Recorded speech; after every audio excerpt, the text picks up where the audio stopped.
So here it is, the Shopbox W1812. This is a molder. It also has the ability to plane. I bought it for the molding function.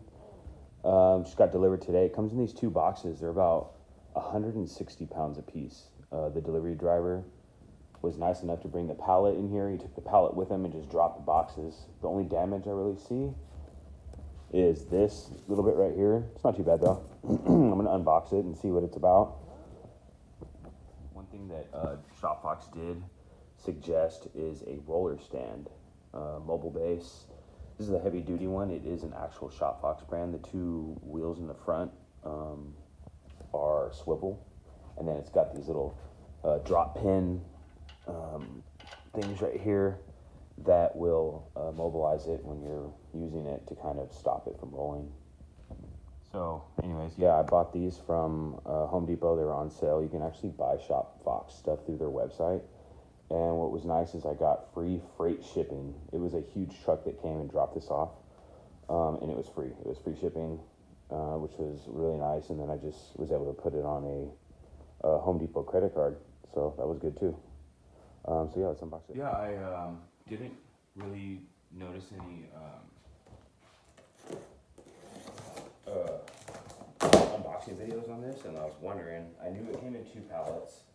I didn't know about the wiring. I think you have to wire it. After looking at it, the spec sheet online, you have to wire it a certain way. It's not just 110. So you're gonna have to check in your area. I don't know, here in the United States, we have 110 volt. So I ran 2 110 volt 20 amp circuits into a, what is it, a 16 or a 615 plug, which is like the sideways for the horizontal plugs, and it doesn't have a neutral in it. It has 2 hots coming straight from the panel, dedicated 20 amp circuits into one plug, and I'll show you guys that in a little bit, how I ran it and where it's at. It looks like I have to cut the side open on this. And all I have is my little X-Acto blade. This thing's freaking sharp, so I think it'll cut it.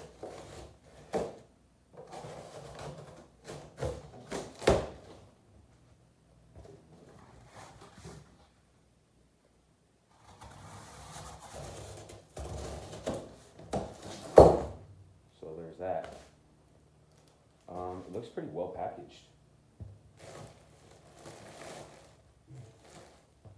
That's good.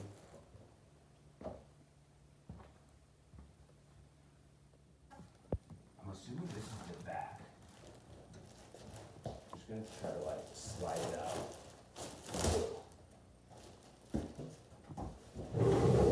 This other one.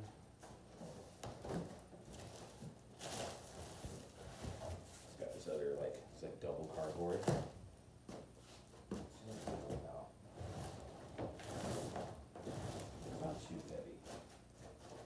Some more double cardboard.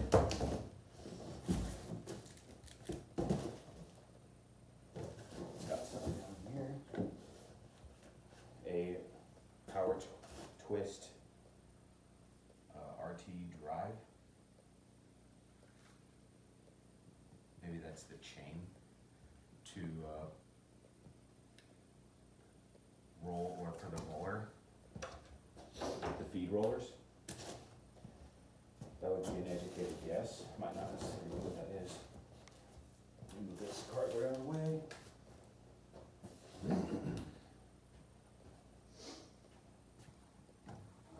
I want to see the branding on the front. How they put the Shopbox shield.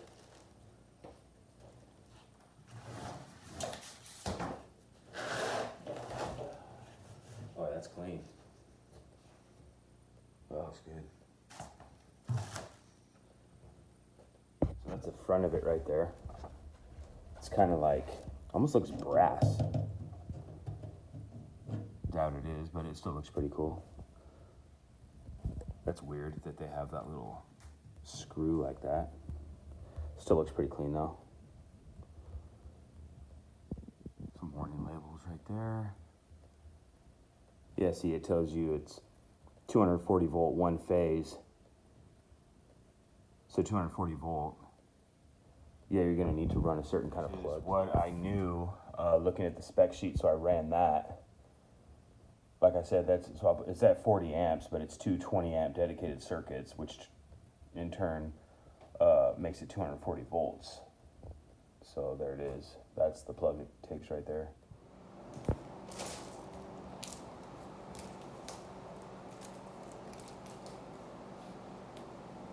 One thing that's pretty cool about reading spec sheets is you know the actual footprint of any kind of machine that's going to come. And I had bought this. This came before the Moulder did. I bought both at the same time, but this one came before. But since I read the spec sheet, I was able to know how wide because this is adjustable here. So I was able to set it to the measurement that it said on their website that the footprint of the machine. So I have it ready. So yeah, I'll just drop it in. Hopefully, it's not too heavy, but it's also not hella light. It's probably a good idea to have help with this. But I don't have help with this, so I'm gonna lift it like this and then kind of just drop it in. Whoa. Trip over the plastic.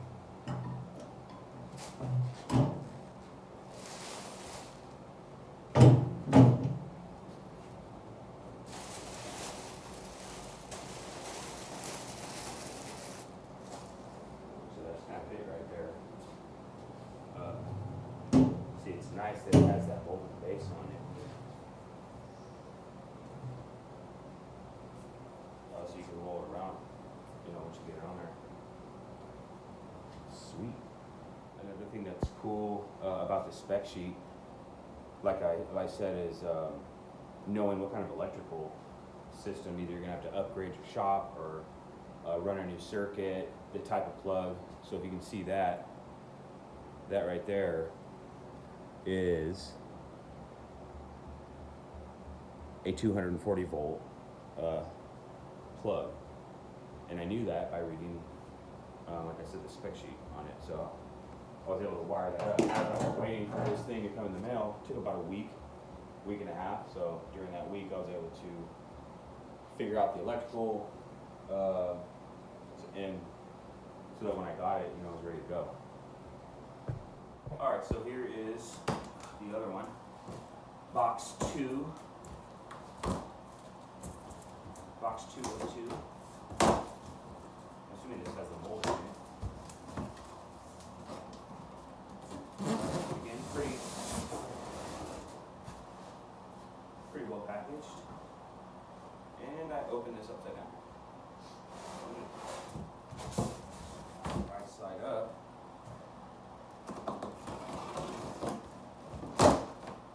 I did that on purpose. I opened it up upside down on purpose. It was to check the bottom of the styrofoam for damage.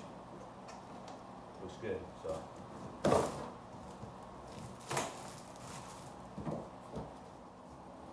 Again, pretty well packaged.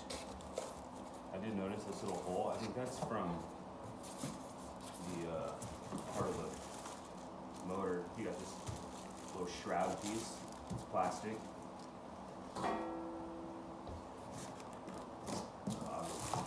Good directions.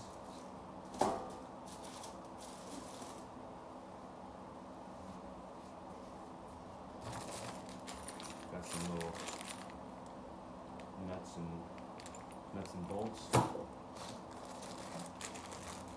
like some rubber feet and some more hardware in there.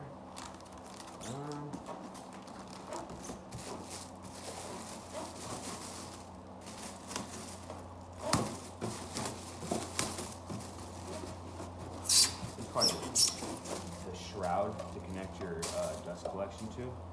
You're going to need a dust collection system in here. The shop vac's not going to work. So keep that in mind. Some more parts.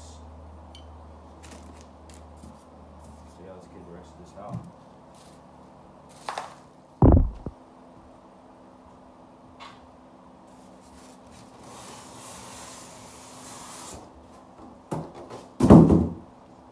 that's the Moulder. It's pretty well wrapped. It's got this like, it's a cast iron in-feed, out-feed bed. So anytime you buy cast iron, at least I have, because I got, you know, a bunch of jet equipment that has cast iron tops on it. It's got this weird like oil. It's like an anti-rust kind of oil on it, and you're gonna have to clean it off. So I usually use either acetone or like denatured alcohol, something like that, and then use a paste wax to kind of polish it up, and you know, so your material slides really good in and out. So this is the machine in here.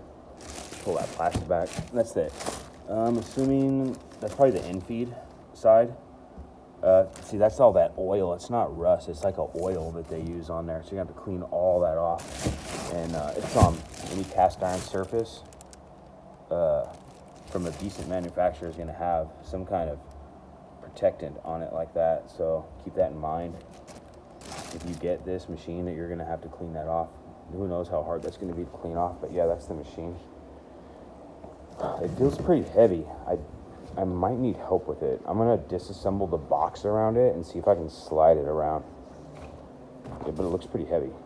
But yeah, that's the actual Moulder right there with the in-feed, out-feed cast iron bed right there.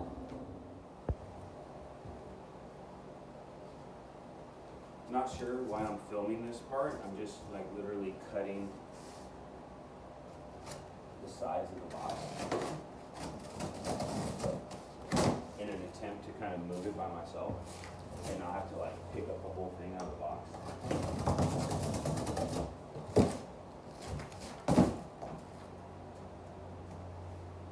Yeah, so that's it.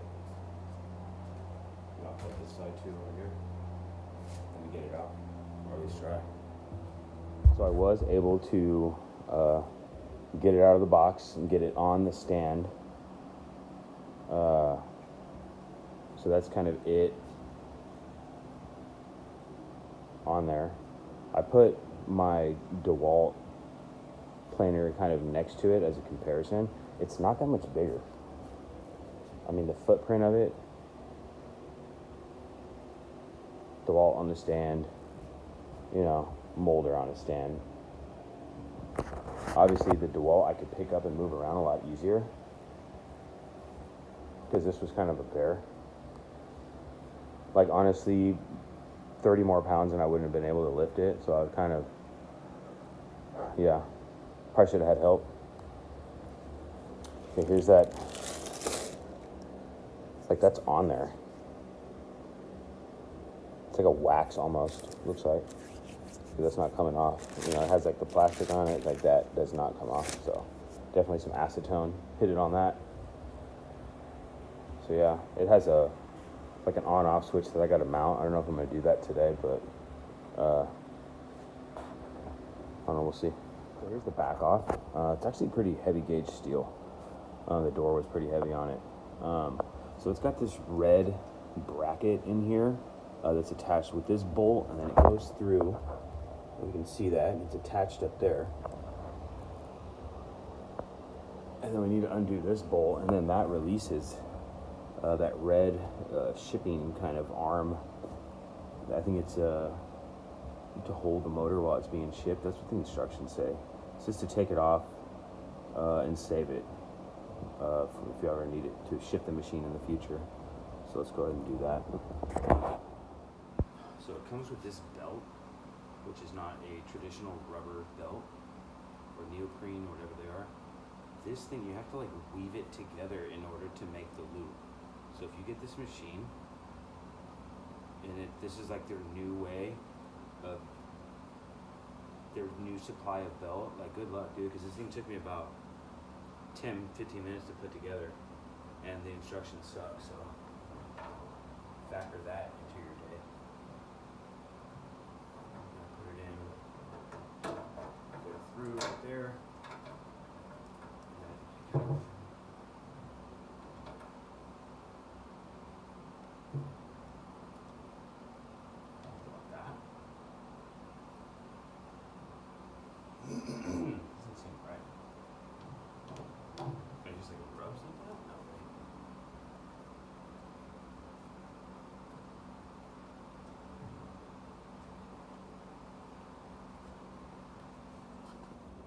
So that is what it looks like with the pulley installed.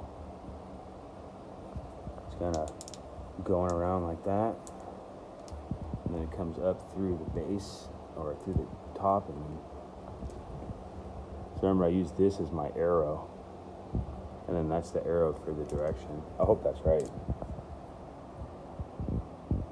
Oh well.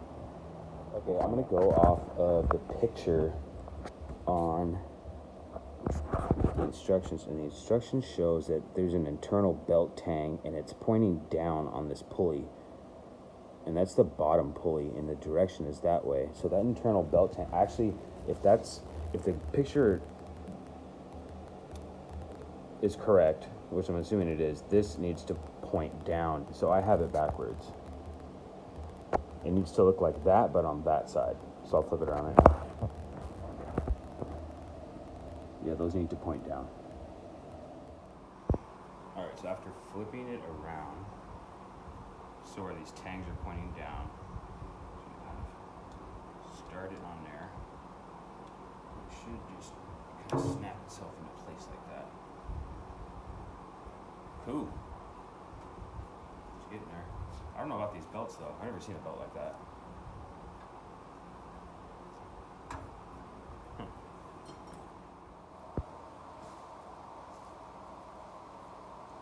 So I'm putting the control thing on now. 1 inch. 1 inch nut. Bolt. 1 inch bolt, excuse me. And a washer.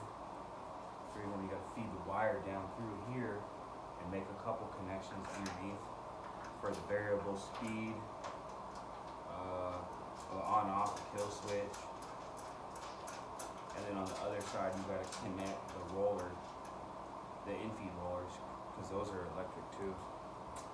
Yeah, this thing's starting to look like a little molding machine right here.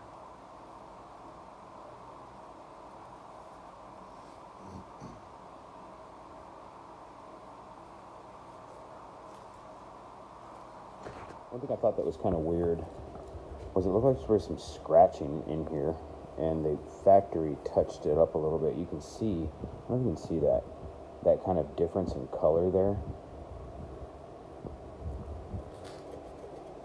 That's paint. It's definitely painted on. Not a big deal, but you know, why not just put a new casing on if it's scratched? All right, so here's the fun part. Everything's pretty much set up right now. I gotta clean this off right here, which I'm not really looking forward to. I just got some, clean strip, acetone. I'm gonna kind of put some on there like that.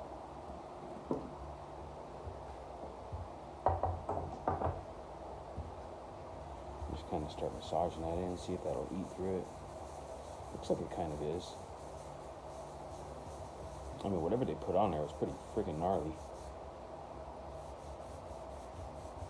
I mean, it seems to be getting it off.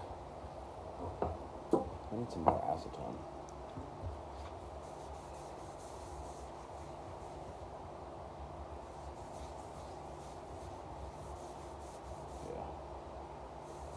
I don't want to take like a scraper, see, but I don't want to scratch the bed.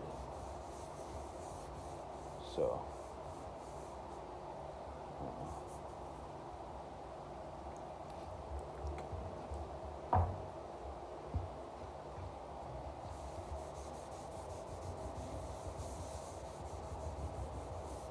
It's working pretty good though. Just got to kind of push. Oh yeah, if you push a little bit on it, it'll come up.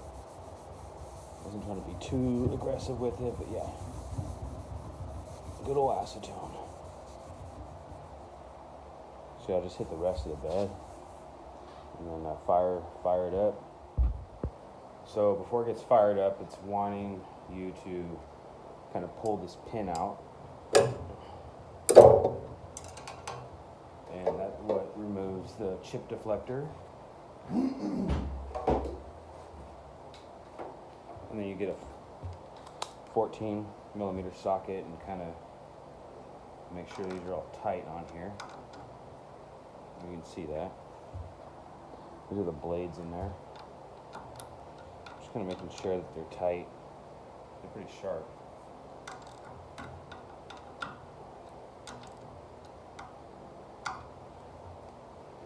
Go ahead. Put the chip deflector back on.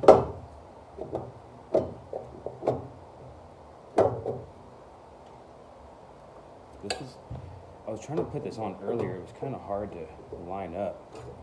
You have to make sure it's lined up perfectly. Otherwise, it's not going to go on there. Cool. It looks like it's ready to fire up. So I was able to go on Amazon and get a 240 volt, 20 amp plug.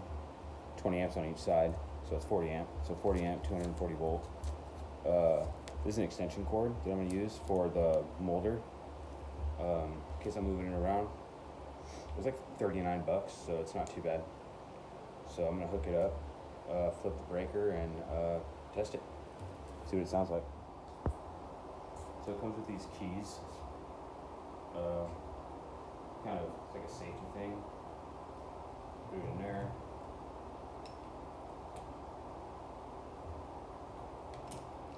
I'm assuming that's on. So it should turn on if I press this.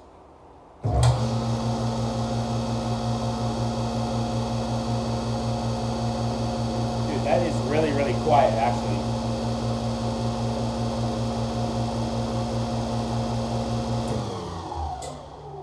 And that turns it off. And then to reset it, you turn it to the right and it comes out. And then to stop it, you push it. So in order to reset that, what they're saying is try to turn it on while that is pushed in, and it won't turn on. It will only turn on when you turn it to the right, reset it, the key is in the on position, and you push the green button. And then it'll turn on. Cool. That's pretty cool. So that, I guess, is the unboxing setup, how I set it up. It might be wrong, I don't know. I bought some knives. No, that's probably not wrong. But I bought some knives, some crown molding knives, 4 1/4 inch, and then I bought some picture rail, just to kind of mess around and see the profiles. I got some cherry and some oak. I want to push through it and see what it's really about, you know. Because putting it together and turning it on is only a third of it. It's when you start pushing molding through, it's just see what it's really about. So,